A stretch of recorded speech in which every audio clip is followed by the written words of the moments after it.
Hello students, welcome on learning school. तो आज मैं आपके लिए लेकर आई हूँ क्लास 6 की जो एनसीईआरटी इंग्लिश है उसके जो लेसन्स हैं उनके जो हेड पॉइंट्स हैं। इससे आपको क्या फ़ायदा होगा, जिस भी एग्जाम में आपकी इंग्लिश एनसीईआरटी आएगी आपको उसको डिटेल में पढ़ने की ज़रूरत नहीं पड़ेगी। आप अगर इन पॉइंट्स को अच्छे से कर लेंगे तो आपका जो भी लेसन्स वाला सेक्शन है, जो सब्जेक्ट स्पेसिफिक में लेसन्स आते हैं वो आपका ईजिली निकल जाएगा। तो चलिए स्टार्ट करते हैं। तो फर्स्ट लेसन क्लास 6 का है हु डिड पैट्रिक्स होमवर्क। ठीक है, हु डिड पैट्रिक्स होमवर्क। तो सबसे पहले इसके हमें राइटर लर्न करने पड़ेंगे, कैरोल मोरे। कैरोल मोरे मैंने आपको कैसे याद करवाया था, पेट मोर। पेट मोर मतलब कि पेट है एक मोर।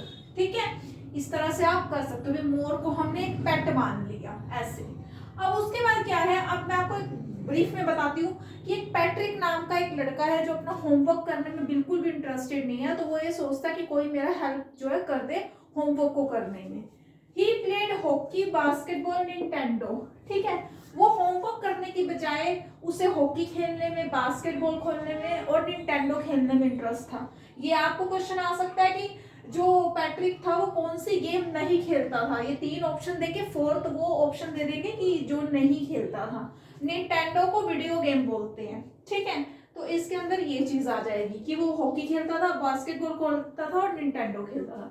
उसके बाद एक बार उसने जब वो खेल रहा था उसने क्या देखा, उसके पास एक कैट थी कि he found his cat was playing with a little doll. ये क्वेश्चन स्टार लगा लो, बहुत बार आ चुका है कि पैट्रिक को क्या लगता है कि उसकी जो कैट है वो किसके साथ खेल रही है। उसकी कैट जो है लिटिल डॉल के साथ खेल रही है, उसको ऐसे लगता है।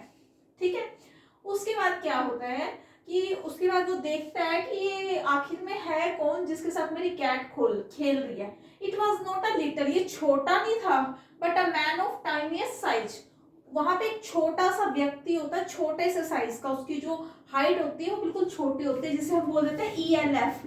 ELF पेपर में आपसे ये पूछा जा सकता है कि व्हाट इज द नेम या what we will say man of tiniest size in Patrick homework. तो आप लिखेंगे ELF, एल्फ, जिसका छोटा साइज होता है उसे बोल देते हैं, हाइट होती है मतलब। ठीक है, उसके बाद क्या होगा, अब वो उस मतलब एल्फ को देखता है तो एल्फ उससे पैट्रिक से रिक्वेस्ट करता है कि मुझे इस कैट से बचाओ, ये मुझे खा जाएगी या मुझे ये तंग करेगी।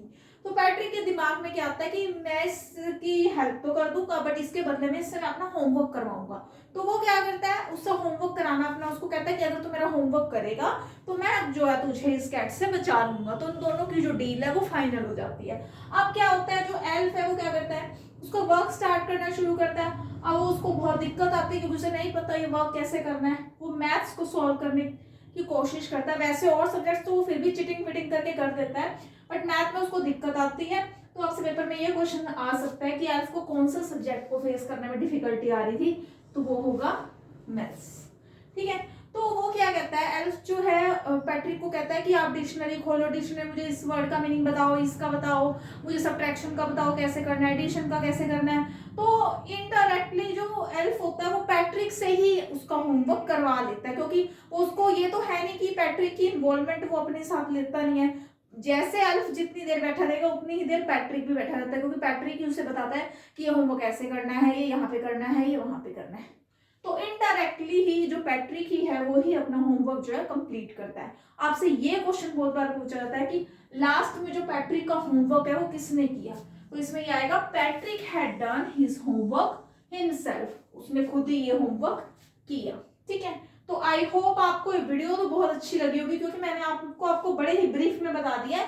अगर आप इस वीडियो को कर लेंगे तो इससे बाहर आपका कोई क्वेश्चन पैट्रिक वाले लेसन से नहीं जाएगा। ठीक है, ओके, तो मेरे वीडियो को लाइक, सब्सक्राइब एंड शेयर करना ना भूलिएगा। Thank you.